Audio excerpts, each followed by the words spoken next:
Hello everybody, welcome to Monday Morning Must Knows. My name is Merlin Rothfeld, and here are 3 important things for you to pay attention to for the upcoming trading week.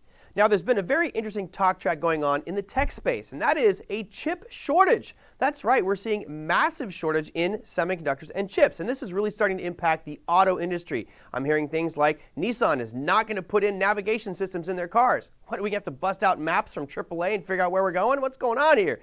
But this may trickle down even further. Next thing you know, we may see the prices of other electronics like cell phones, laptops, TVs, washer dryers, things that are using chips because they're in everything in electronics.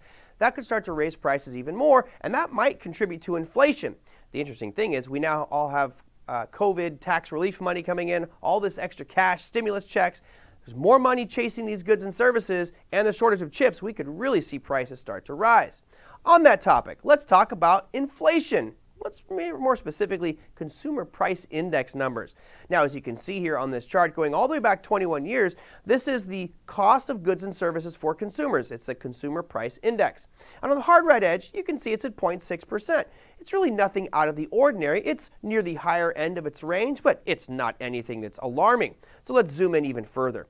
As I zoom in and show you just the last 9 years or so, you can still see it's near the top end of its range. But I want you to notice this part. This is the pandemic era, all the months since February of 2020.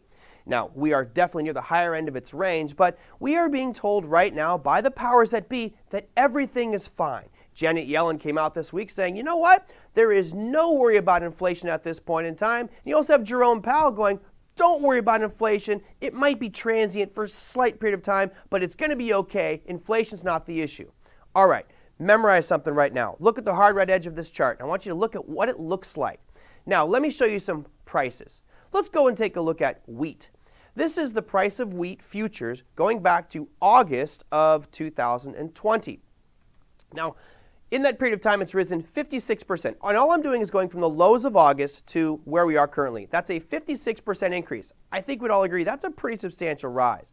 But that's not all. Let's take a look at corn.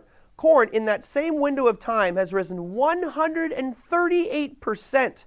Well, wait. It gets better. Let's take a look at lumber. You want to buy a new home? You might be paying more. Why? Because the price of lumber since those August lows has risen 200%. And notice the acceleration that started in March. The last couple of months has been a parabolic move, albeit almost look like a cryptocurrency chart here. This is commodities like lumber. We're hearing stories about job sites for construction being robbed for lumber.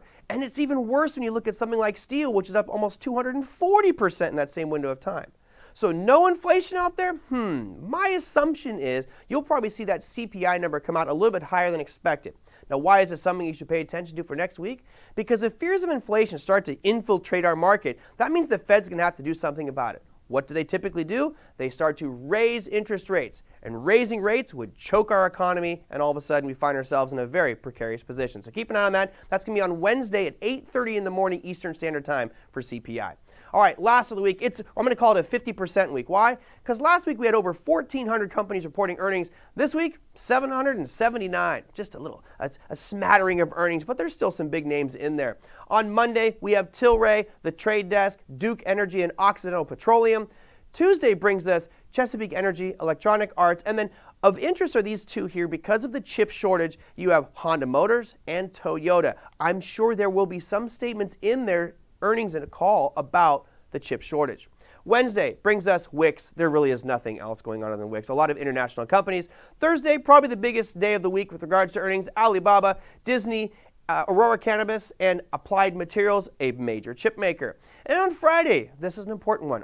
Make sure you guys check this out. We have Meh is reporting earnings on Friday. That's not a real ticker symbol, folks. I put in Meh because what's reporting earnings on Friday are a ton of international companies that I'm willing to bet you have never heard of. So should we probably trade those? I'm thinking probably want to avoid that earnings announcement anyway. So Friday will be a quiet day for earnings.